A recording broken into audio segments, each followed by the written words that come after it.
Girls, today we're going to talk about our circulatory system and our respiratory system. We'll talk about how these systems work together.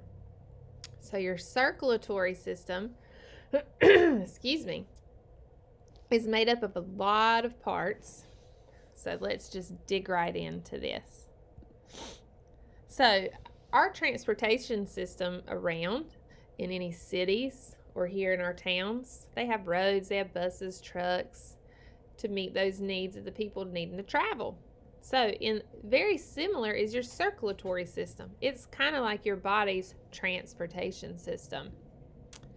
Your circulatory system is responsible for delivering and removing materials from every cell in your body. Now, we have learned that we have lots and lots of cells, so that's a very big job. So the main thing that it's delivering and removing is oxygen, carbon dioxide, and nutrients. We need that oxygen and we remove the carbon dioxide from our body, and then we need the nutrients traveled all around. Okay? So the circulatory system transports needed materials of oxygen and nutrients to each of the body's cells and takes away carbon dioxide or any other cell waste so a body can get rid of those things that it does not need. That includes our heart, blood vessel, and blood. So we need to make sure we have that in our notes. The main parts, main organs of our circulatory system are the heart, the blood vessels, and blood. Blood vessels are tubes that carry blood through the body. They're like roads for those blood cells to travel. So we can remember the kinds of blood vessels we have with ACV. We have arteries. These are blood vessels that carry blood with lots of oxygen, or you may hear them called oxygen rich. So that just means there's a lot. And they carry oxygen away from the heart to other parts of the body. So they carry that blood that has lots of oxygen all around to your body. Capillaries are the smallest kind of blood vessels, and they have very, very thin walls, and this allows gas to pass through these into and out of the body's cells. And veins, blood vessels that have valves, carry blood back to the heart. So remember, your arteries are carrying blood away from the heart. Veins are carrying blood back to your heart. Let's see. Blood is made up of platelets, white blood cells, and red blood cells. Platelets help with that clotting. So when you get a cut, it doesn't continue to bleed. It might bleed for a little while, but it stops. That's because of platelets. White blood cells help you fight infection, and red blood cells carry oxygen in the blood.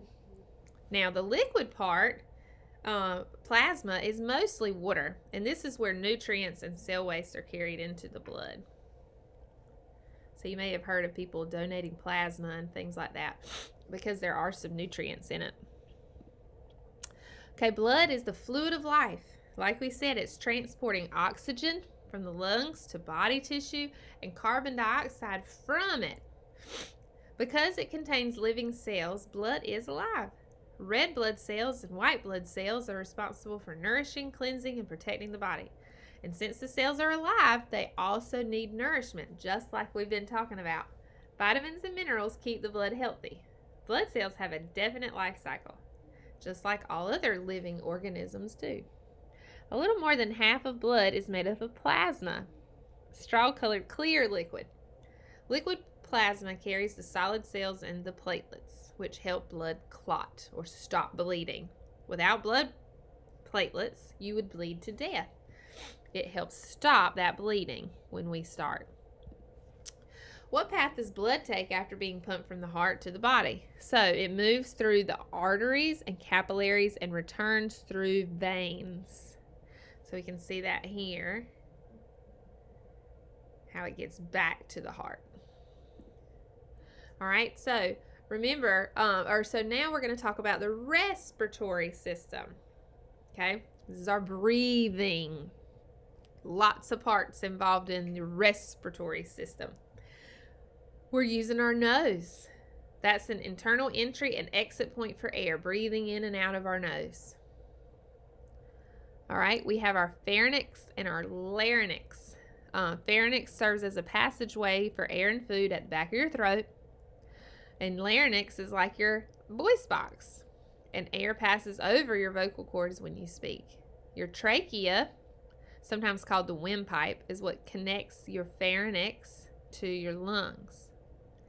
And a piece of skin called the epiglottis, isn't that fun to say, covers over the trachea when you swallow, preventing food from entering. Because we don't want food to get in there where we're trying to breathe. Bronchi, those are two large passageways that lead from the trachea to your lungs. There's one for each lung. You have two lungs. The bronchi are further subdivided into bronchioles, and eventually the further subdivisions lead to tiny little air sacs called alveoli in clusters, like little grapes you can see in that picture. Capillaries surrounding each alveolus is where the exchange of gas with blood occurs. Oh, your diaphragm causes you to breathe, and hiccups are caused in your diaphragm. All right, so here is what the respiratory system, lots of parts, so many parts are in your respiratory system.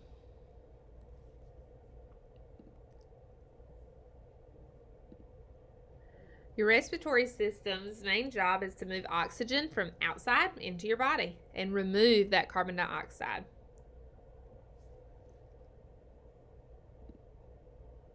Okay, we can see the path of air here. You know, we can breathe in our nose, we can breathe in our mouth, comes through here and goes into our lungs. We can feel when we take a deep breath. You can put your hands on your ribs and feel your lungs filling with air. How you breathe in, air flows in, lung expands, and then when it's out, your lung relaxes. And then we can see what's happening down inside that.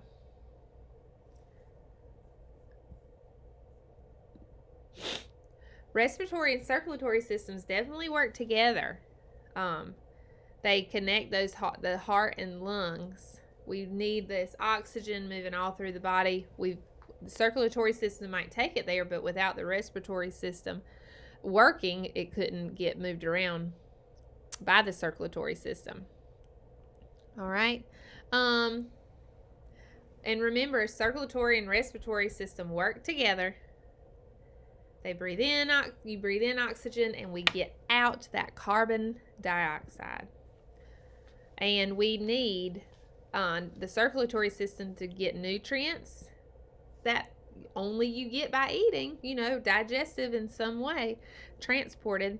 And the circulatory system takes that oxygen brought in by the respiratory system and transports it to the cells. So these bodies, like we said, they're working together all the time to make sure that you stay healthy.